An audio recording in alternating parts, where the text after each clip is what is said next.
30 വർഷം പഴക്കമുള്ള വീട്ടിലാണ് നമ്മൾ താമസിച്ചുകൊണ്ടിരുന്നത്. അപ്പോൾ വീട്ടിലെ തട്ട് പൊളിഞ്ഞ് ചോരുമായിരുന്നു. അപ്പോൾ മഴയൊക്കെ പെയ്യുമ്പോഴത്തേക്കും പൊളിഞ്ഞ് വീണ ഒരു അവസ്ഥയായിരുന്നു വീട്ടിൽ. ഞാൻ എൻ്റെ ചേട്ടനും പഠിക്കുകയാണ്. അപ്പോൾ സാമ്പത്തികമായിട്ട് പെട്ടെന്ന് വീട് പൊളിച്ച് കെട്ടാനുള്ള അവസ്ഥ ഒന്നുമില്ല. കോർപ്പറേഷൻ്റെ കീഴിലാണ് വീട് വരുന്നത്. അപ്പോൾ സാങ്ഷൻ കിട്ടണമെങ്കിൽ പോലും വീട്ടിന് 4 ചുറ്റും 3 മീറ്റർ സ്ഥലം വിടണമെന്ന് പറഞ്ഞായിരുന്നു. നമുക്ക് അതുപോലും ഇല്ല, കാരണം അടുത്തടുത്തൊക്കെ വീടാണ്. പിന്നെ അതുപോലെ ഹൗസിംഗ് ലോണിന് പോയപ്പോഴത്തേക്കും വീടിന് ഫ്രണ്ടിൽ കാർ പാർക്ക് ചെയ്യാൻ പറ്റണം, 4 വീലർ വരണമെന്ന് പറഞ്ഞായിരുന്നു. അപ്പോൾ നമ്മളത് റോഡിന് കുറച്ച് അകത്തോട്ടാണ്, 2 വീലറേ വരത്തുള്ളൂ. അപ്പോൾ അവിടെ ഹൗസിംഗ് ലോണിനും ഒരു സ്കോപ്പും ഇല്ലായിരുന്നു. അങ്ങനെ ഇരിക്കുമ്പോഴാണ് കിട്ടത്തില്ല, നടക്കത്തില്ല, ഇപ്പോൾ വീട് കെട്ടാൻ പറ്റത്തില്ല. അങ്ങനെ ഒരു അവസ്ഥയിൽ ഇരിക്കുമ്പോഴാണ് ഉടമ്പടി എടുത്ത് പ്രാർത്ഥിക്കുന്നത്. പിന്നെ നമ്മളെല്ലാം ഒന്നുകൂടെ ഫോളോ അപ്പ് ചെയ്തു. അപ്പോഴത്തേക്ക് എല്ലാം അത്ഭുതം എന്നെ പെട്ടെന്ന് നടക്കാൻ തുടങ്ങി.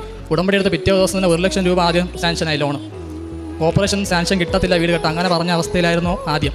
ഉടമ്പടി എടുത്തതിന് ശേഷം സാങ്ഷൻ കിട്ടുകയും വീട് പണി ജനുവരി 1 തീയതി 2024 പൂർത്തിയായി. ഇന്ന് ഇവിടെ ഞാൻ നിൽക്കുമ്പോൾ ഞങ്ങൾക്ക് കടം വാങ്ങിയതായിട്ട് ഒരു പലിശയ്ക്ക് കടം വാങ്ങിയതുമില്ല. എല്ലാം കൊടുത്ത് തീർക്കാൻ മാതാവ് വഴി കാണിച്ചു തന്നു.